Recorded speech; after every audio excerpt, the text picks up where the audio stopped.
everyone to this very special event. My name's Susan Harrod and I run the Outreach and Events Department at AJR. For those of you who haven't joined an AJR event before, we are a national charity working with survivors and refugees from the Holocaust and providing for their social and welfare needs. You can find further information about us on our website, which is www.ajr.org.uk, where you can also find links to follow us on Facebook, Twitter, and as of last week, Instagram. Everyone is locked on mute today to stop any background noise. Mute does not stop you hearing the speaker, it just stops the background noise. Please direct any questions via the chat facility at the bottom of your screen, and I will then ask them on your behalf at the end of the presentation. This event is being recorded and will be uploaded to our YouTube channel in due course. If you don't wish to appear on the video, please turn your video off. A few months ago, I was delighted to be approached by Robert Krakow, Executive Director of the SS St. Louis Legacy Project. When looking at dates for this presentation, we agreed on today, which is actually the 82nd anniversary of the day that the St. Louis sailed from Hamburg to Havana, so a very special day to hold this event. I hope you've all now had the opportunity to watch the documentary you were sent via the link, telling this story in more depth and the work of Robert's organisation. We will hear today from Sonia Geismar and Eva Wiener, both passengers on the SS St. Louis, who will be in conversation with Robert. We are also delighted to be joined by two AJR members and sisters, Gisela Feldman and Sonja Sternberg, who were also passengers on the SS St. Louis. So thank you for joining us. Richard, I am going to hand over to you. Robert, I'm going to hand over to you. Thank you very much, Susan. It's a great honor to be here with your wonderful organization that does so much for Holocaust education. And we're so happy to be part of this 82nd anniversary of the voyage of the St. Louis. We want to send out a special welcome to Gisela Feldman and Sonja Sternberg. We want to tell you that they were with us when we brought 7 of the surviving passengers to Israel for special events at commemorative events at Hebrew University, Yad Vashem, and the Knesset. And the passengers signed a special proclamation of gratitude and presented it to a member of the Knesset.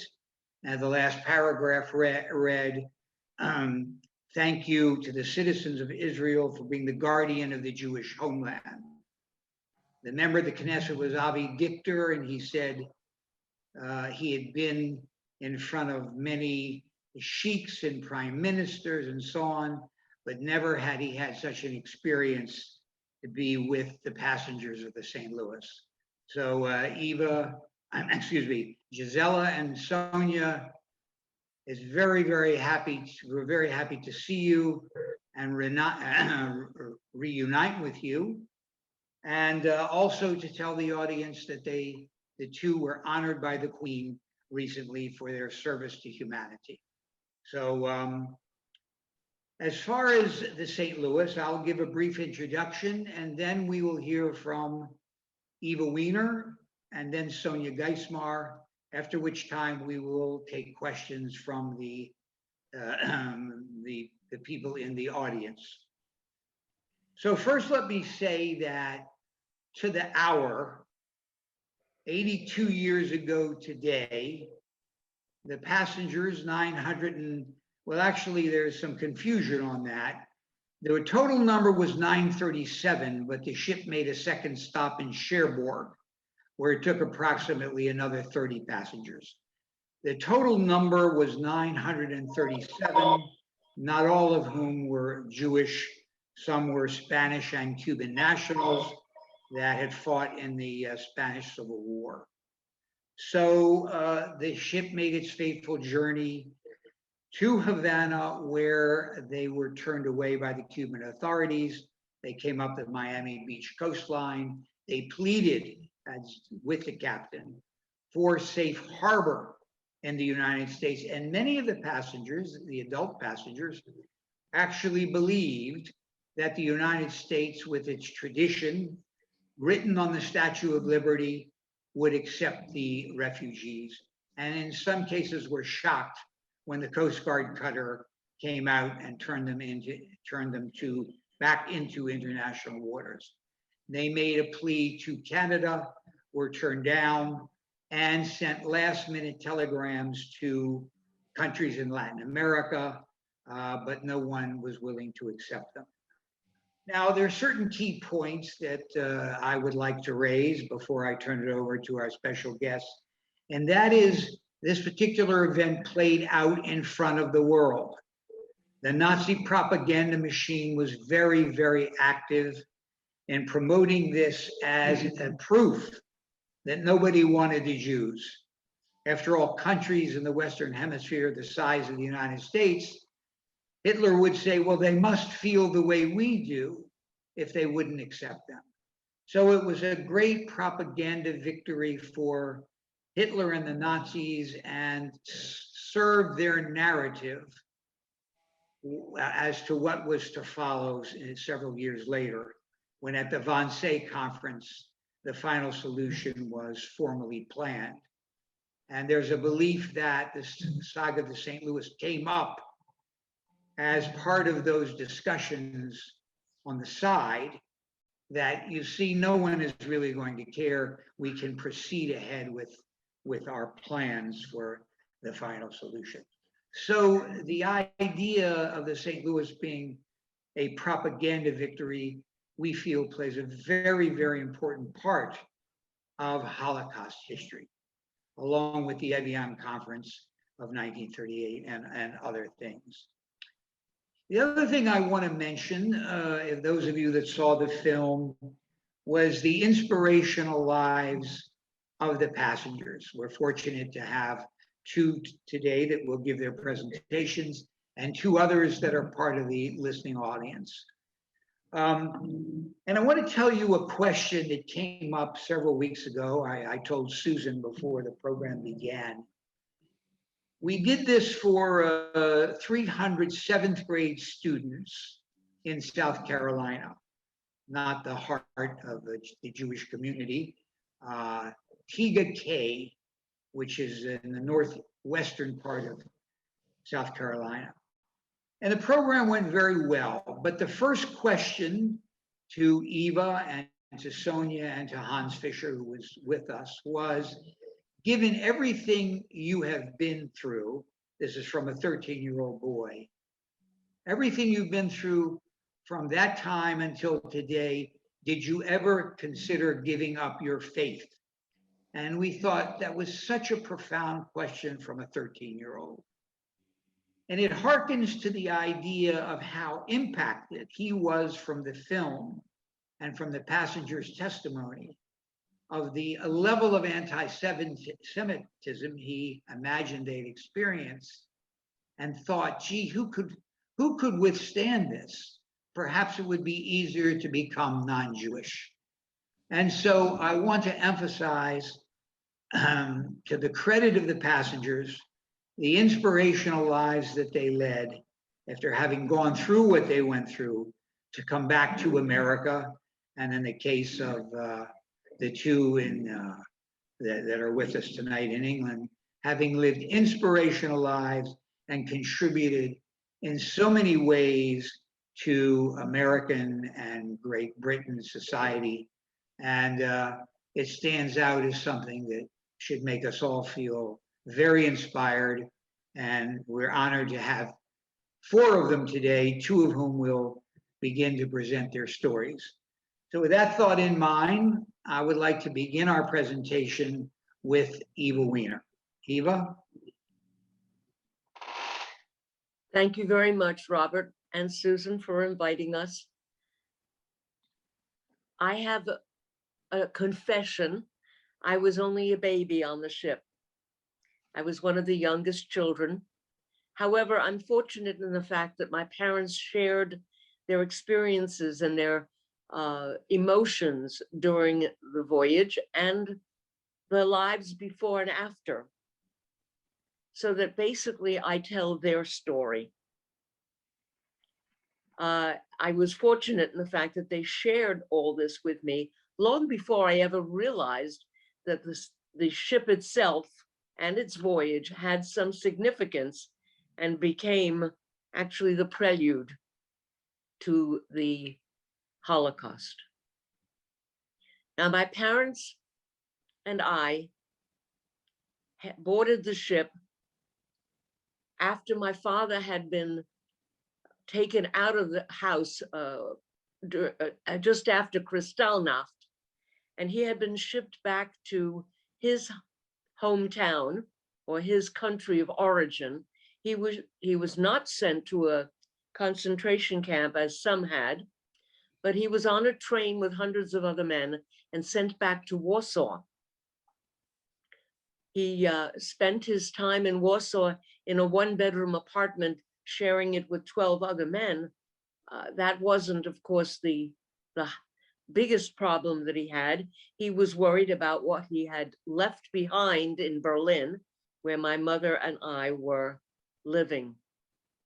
When my mother found out that we would have the possibility of him to return to Berlin, if she could procure a visa, and she was able to get a visa to a place called Siam. Of course, the children that I speak to never heard of Siam. So I explain. Thailand today, a very backward third world country. But in addition to that, my uncle had been living in Havana, Cuba. My mother sent him money and he purchased the visas for Cuba, although the Cuban visas were called landing permits. With this in hand, my father then was able to make his way back to Berlin on the condition we leave immediately. And in fact, my mother was able to book passage on the St. Louis.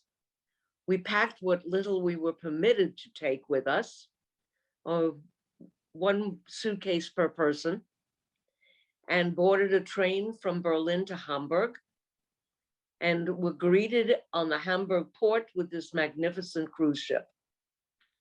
And my parents told me that the cruise to Bermuda was like a cruise to Bermuda or any other magnificent paradise type island. We were wined and dined and life was marvelous on the way over. But of course, the minute we landed in Havana Harbor, our entire lives were set upside down. The fright that they felt at the thought of having to go back to Germany was extremely traumatic. My father was witness to the gentleman who tried to commit suicide and jump overboard. Anything to do other than return to Germany, and that was his fear. And life at that moment became a nightmare.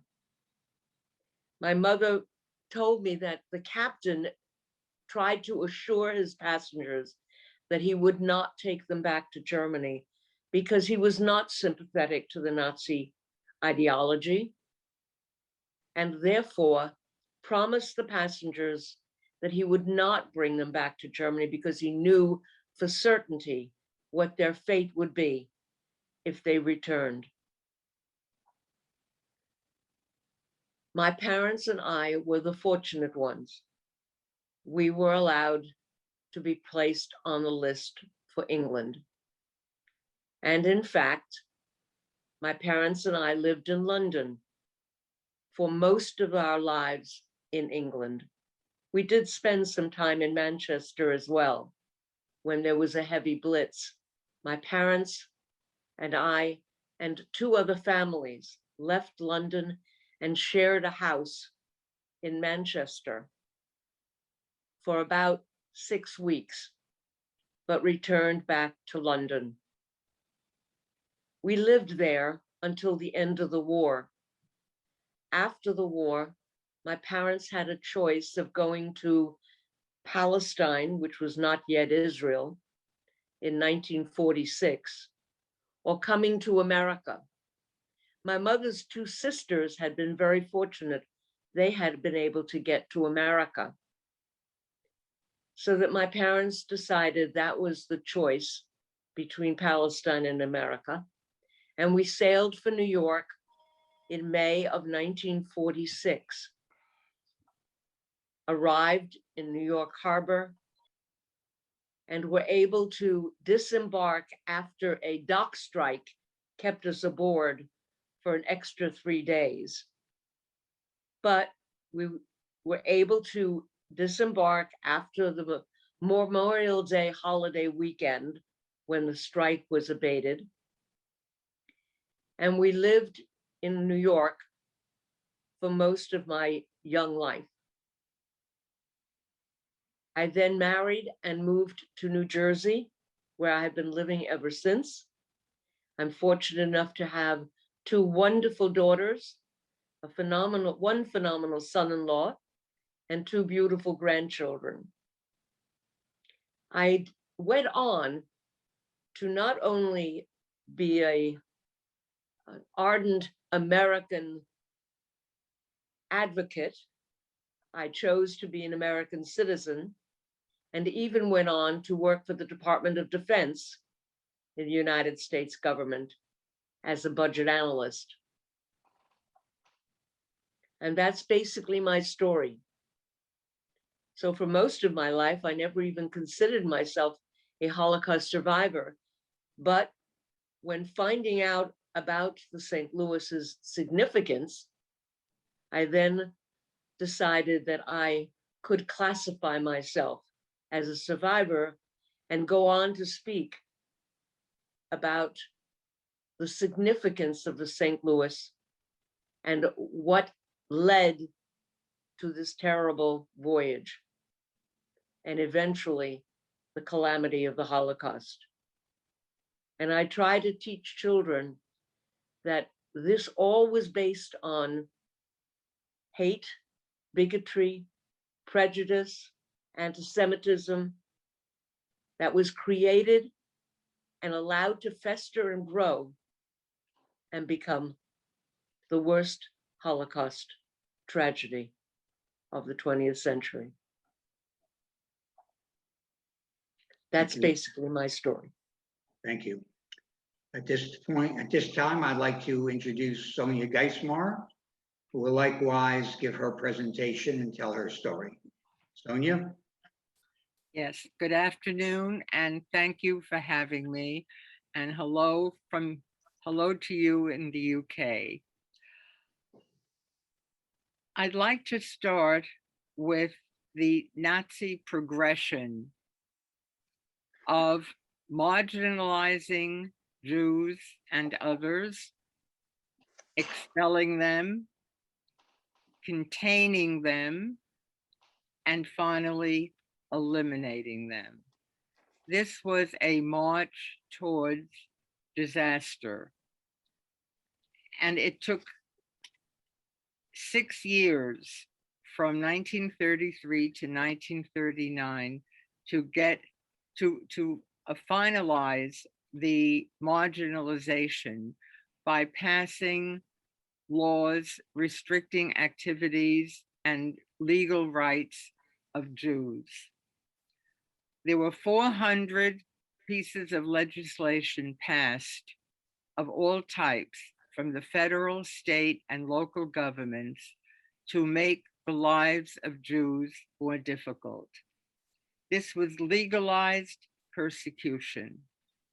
So the big question was, what do you do? Do you leave, as many did between 33 and 39, or do you stay and live your life the way it had to be under Nazism?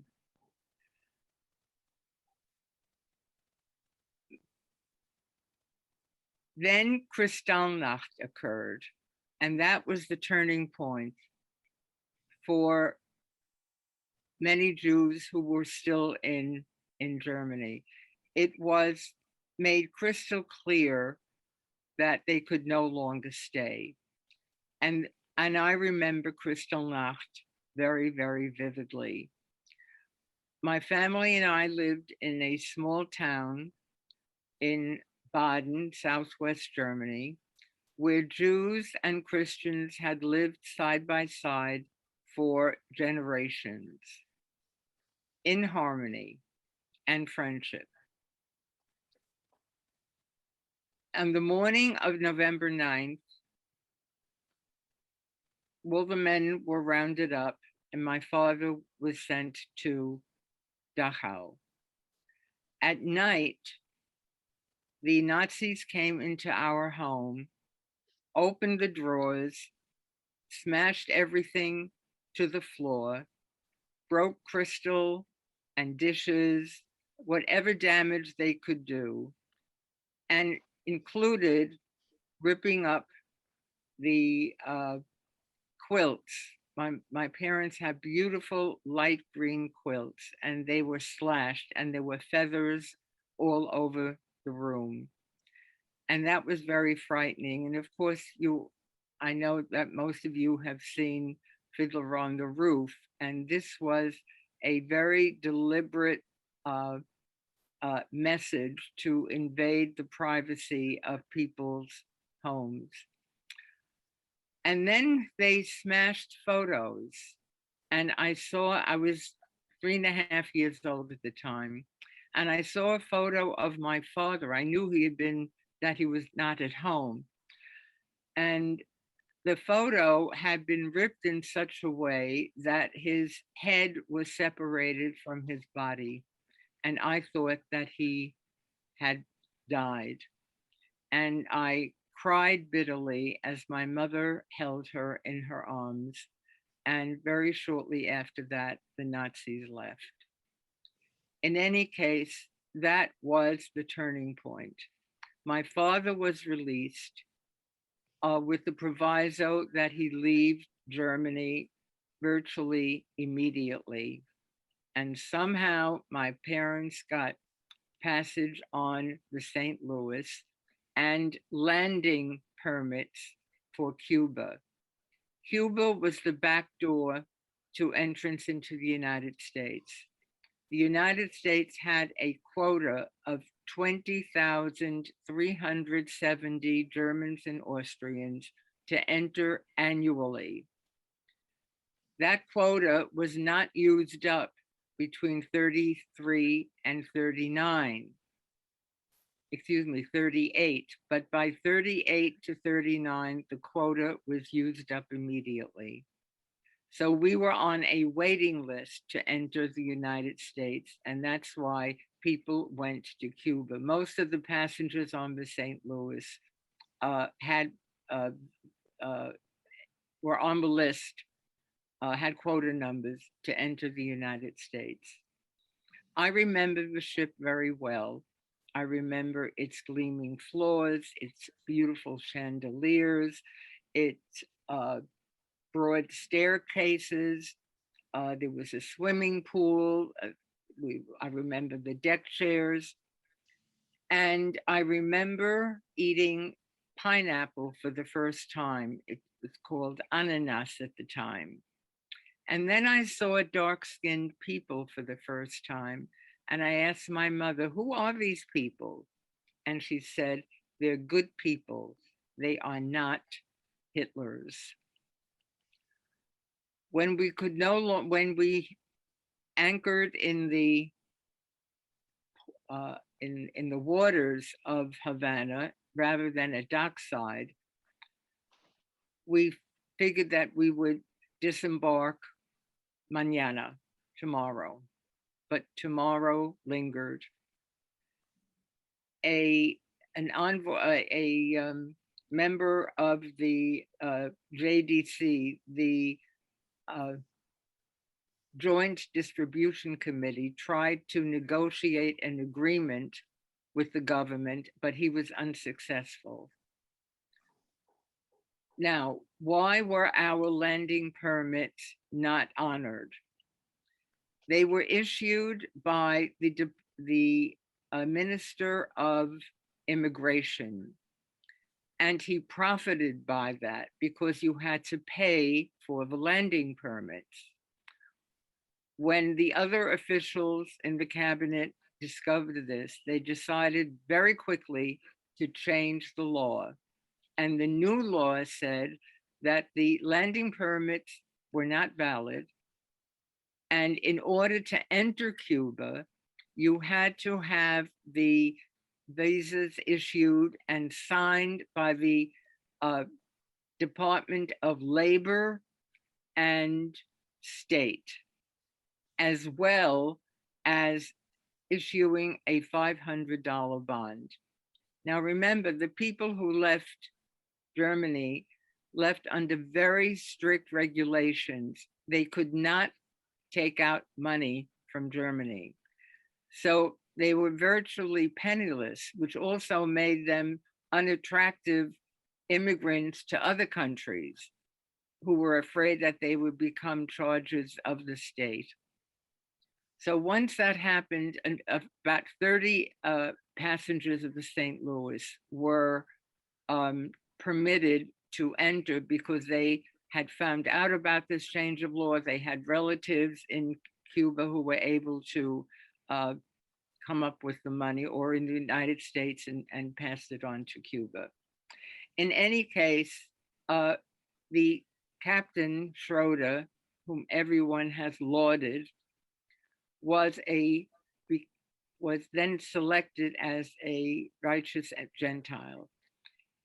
Even during the voyage, he instructed his crew to be kind and understanding of the passengers, because this was a cruise ship and it was very luxurious for the time.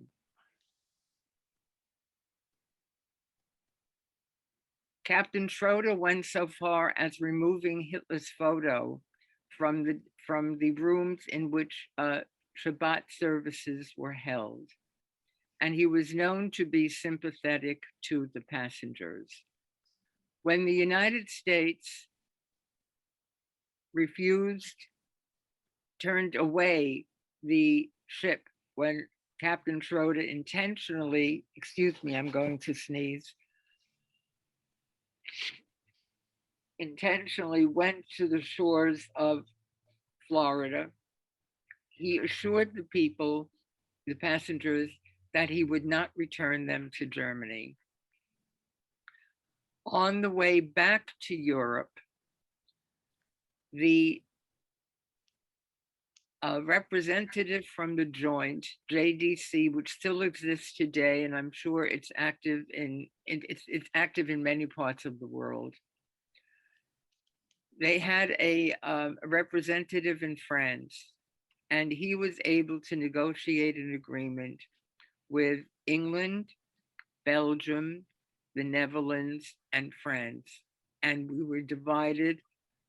The remaining 900 plus passengers were divided among those 4 countries.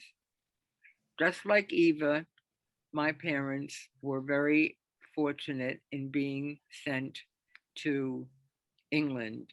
My father wanted to go to France so he could return to Germany someday, but my mother said, no, we need that channel between us and Germany. We lived in Broadhurst Gardens, London, in a boarding house run by Mr. and Mrs. Lee, who were Quakers, and the Quakers were very, very kind to the Jewish population. My mother became the chef for the boarding house members. And incidentally, I didn't mention, we traveled as a group of 9. There were the 3 of us, my paternal grandparents, and 2 paternal great aunts. So we were 7 who boarded together, who were on the ship together, who were in London together in the boarding house. Now, we were there for the initial air raids, and that was very frightening to me. I remember that, and I hated those gas masks. They were dreadful. But fortunately, we were able to come to the United States in February 1940. I always wondered how we were informed about that our quota numbers had been called. And the answer was, again, the JDC, who tracked all of the people who were under their purview. We came into the harbor, seeing the Statue of Liberty. That's something I will always cherish and remember. And life was difficult initially, but it improved. And I am very, very fortunate to be here. I married a man who also was a refugee. I consider myself a refugee or an escapee rather than a Holocaust victim. I have 2 children, a daughter who, with her husband, made Aliyah obviously to Israel, with 3 children, one of whom is in the IDF right now. And my son and his wife and 2 children live in Manhattan. I feel blessed to have a wonderful family, as well as an extended family, which was very large. And unfortunately, the elders have passed on, and now the family has shrunk, but it was a very cohesive, supportive family that is like recreated their hometown when they got to the United States. And I'm open to any questions you may have. Thank you. Thank you. Thank you, Sonia. Okay, Susan. Thank you both so much. Sonia, I must just touch on something. You mentioned you were in a hostel in Broadhurst Gardens in London, and a lot of AJR members were familiar with that. And in fact, AJR, until about 10 years ago, actually had a day centre for our members, which was based around the corner to Broadhurst Gardens. So that's really touching, and I'm sure we're going to get some comments through chat. So I've had a couple of questions and comments so far.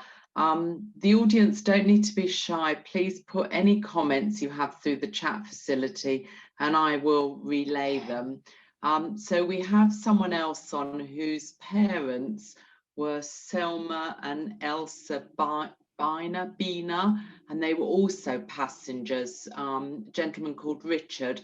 So Richard, if there's anything you want to say, just pop on chat and I'm happy to unmute you. A question for Robert, which actually you touched on as well, about Captain Schroeder. Have you been able to make any contact with his descendants or find out what happened to him after 1939? Well, yes, the passengers remember him. I first want to say, when we went to Israel, Eva and Sonia and Sonia Sternberg and Gisela, we had a special event in the Garden of the Righteous Among the Nations in honor of Gustav Schroeder. We have photos where they're pointing to his name on the wall. It was a very moving experience. Herbert Carliner, the eldest living passenger, was in touch with one of the relatives of Gustav Schroeder, who didn't make out so well after his career as captain. He had some problems because He was not considered to be faithful to the Nazi cause, and I think ran into some serious difficulties. He did try to write a book. In fact, he did write a journal. We have a copy in our archives. And I think he tried to monetize it, but I don't think it was particularly successful. However, a group of passengers did prepare a fund for him to help him, after, he entered kind of a retirement. And this money, I think, helped him survive, perhaps in a modest way. So that's the extent of my knowledge. But I know that a group of passengers did much to assist him after the voyage and after the war. Okay. I'm getting lots of comments saying how fascinating everything you both have said, and what a great presentation. Couple of other questions. You'll have to excuse me because it's quite hard to look at the screen and look at the chat. So I never want to sound like I'm waffling, but I'm trying to read and speak at the same time. There's another gentleman on who's saying that his mother, Zilla Korsch, near Dressel, was also on board the ship. She is actually on the Zoom at the moment. She was 6 months old at the time. I don't think he doesn't think she wants to speak, but you're very welcome and thank you for joining us. Somebody's asked, were your families, when you tell the story, were they surprised how well you were treated on the ship? You were saying it was like a cruise when you left. I think that probably surprised a lot of people. Do you find that? Yeah. May I speak? Yes, of course. Yes, there was a festive environment that I was told, and there are photos of this. There was entertainment every night. There was excellent food. There was a costume ball, I believe, the night before we docked. And I remember that I was not permitted to go, and I cried, and one of my great aunts took care of me.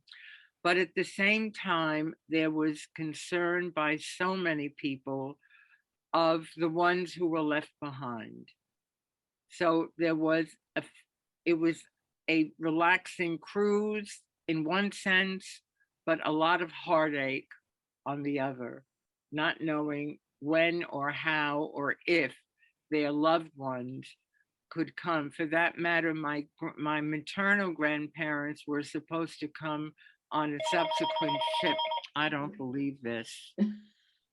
You're a popular woman. Not really. And of course they never made it, and they were unfortunately sent to Auschwitz eventually. So it was mixed, but people were happy to leave Germany. Right. Gisela, I can see you want to say something. Just pop you on mute. Gisela, I can see you want to say something. I can see you waving. I'm going to unmute you in a minute. I just want to get through a few questions first, if that's okay. It actually was a lady called Diana and her sister Evelyn, whose parents were on the St. Louis. She's using her husband's iPad, so it came up with the name Richard. She said they never really discussed their experience with them, and they think that was because it was simply too painful. So I'm sure it's quite touching for you to hear these details now. What sort of help did your families get from the Jewish agencies in London, and that you both came to London and then you chose to go to the USA, which was a place that had said it didn't want you. So I don't know, Eva, do you want to maybe answer that, and then we'll pop to Sonia? Yes, certainly. I'd like my parents' choice was either to come to America, where my mother's two sisters had come, and my father's family had left Germany between 1936 and 1938 and gone to Palestine. So my parents chose to come to America only because Palestine at the time was having its own problems, and it would have been more difficult for us to enter Palestine at the time. That therefore chose to come to America. Okay. Okay. And so let's unmute you, Sonia, and then I'm going to jump on to Gisela before I deal with any more questions. Sonia, can you unmute? Yes. Hi. An aunt of my mother's went to Palestine with her family, and they tried to convince us to go there, but my parents were not interested. However, a large part of the family already was in the United States, in New York. So that was the preferred destination. We never expected or wanted to stay in England. It was a stopping point, and we were very happy we came to the United States.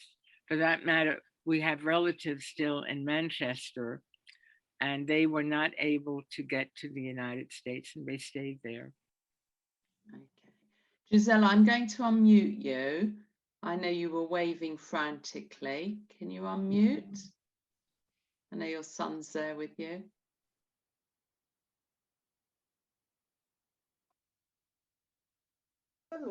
Hi. Hi, we can hear you, Gisela.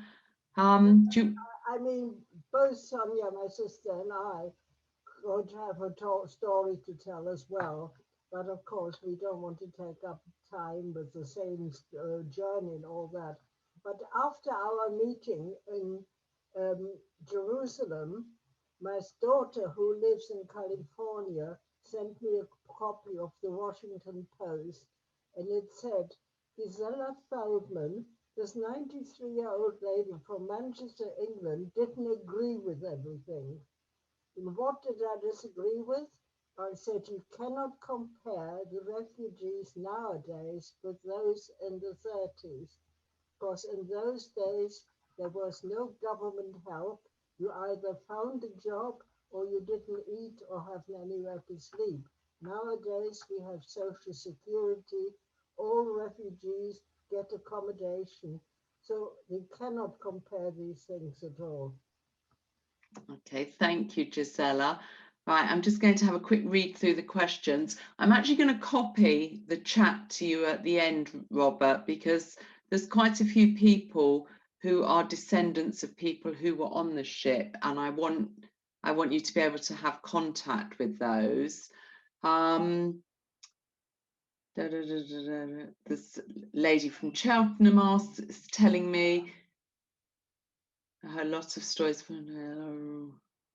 Just trying to go through them. Somebody's asked me if we're going to see the film. The link for the film was actually sent to you with your booking, and that will still be available. So we're not showing the film today, and if you want to look at it's really a documentary that Robert's organisation have made, which I have to say was fascinating. That will still be available to view. Is that right, Robert? People can still click on the YouTube link. Yeah. Okay. There's a lot of questions about, which I think probably applies to all refugees. Was there a problem with communication? Did you speak English? You were coming from Germany. How did your families deal with the language situation when they arrived here? Eva? My parents did not know any English at all. It was a difficult time, no question. But my father was fortunate in the fact that his family owned a bakery in Berlin. So he was a trained baker, and he was able to work as a baker, but work nights. So basically, when the bombings took place, mostly at night, he was not home. I was alone with my mother. A couple of times he came home in the morning from work to find that our house had been bombed, and has spent the day searching for us, not knowing where we, if and where we survived. Yes, the language was difficult, but my parents both, especially my father, made an extreme effort to speak English so that he could get along in the business world. My mother didn't need it as much. Most of her friends were German or Yiddish speaking women. And that was our social milieu. Okay. Right, any more? I'm just looking through this. I mean, a lot of comments and people saying how wonderful it was. Right, question here. The film was excellent, but the mock trial of FDR was quite extraordinary. Has the play been developed for the stage? And if so, has it been seen? And if it is, if not, when will it be? So Robert, that's for you. Okay, thank you. Yes, we've had many performances over the years. It's been, although our most noteworthy performance, while we've had many of them, our most noteworthy performance was, as you saw in the film, we showed the complete play at the U.S. Department of State. And I want to tell you a little bit, just briefly, an interesting story. There was resistance to put on the play at the State Department. It was an election year, and there were certain sensitivities that some people in the State Department said, well, we don't really don't want to raise questions related to Joseph Kennedy and questions related to Roosevelt's failure. It's just not a good time, although I don't think they wanted to do it anyway. But interestingly enough, Hillary Clinton stood very firm, and she said, we are going to air our dirty laundry. And she was told the contents of the play, and she said, you know what, it's time, after 70 years of this dark stain on American history, we're going to let it all out. I think the diplomats and the foreign service officers were very shocked to see the scope of the American disinterest in helping the Jews, because in the full version of the play, we went into real detail about the Roosevelt failure and how his political ambitions overcame any humanitarian necessities that were deemed appropriate at that time. So to answer the question, we've had many performances.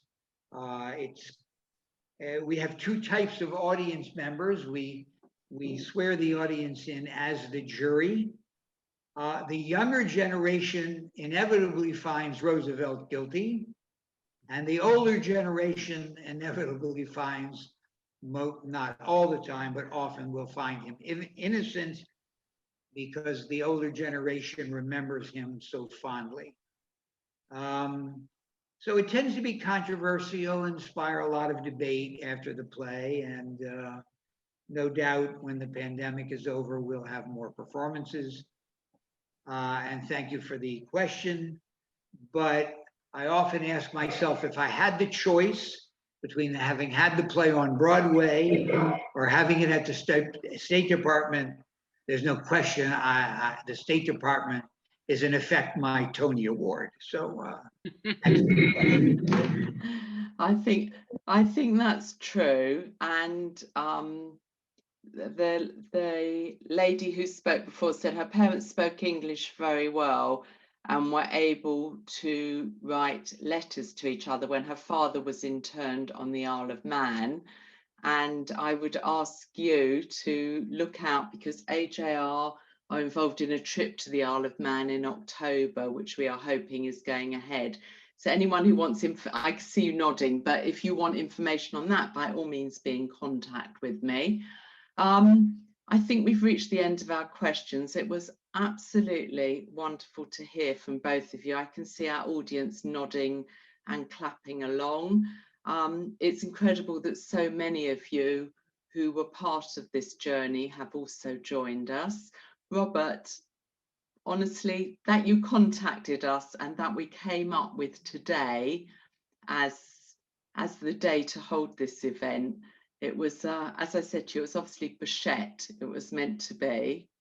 Hopefully we can be in contact again, and this is something we could repeat or work together with something. It's been incredible. We've had a lot of second generation on here as well, and a lot of people I know who haven't joined us before. So I hope you'll join us in other AJI events. To Sonia and Eva, thank you for telling your stories with such feeling, and it was wonderful to hear from you both. And to Gisela and Sonia, who are AJR members, thank you for joining us.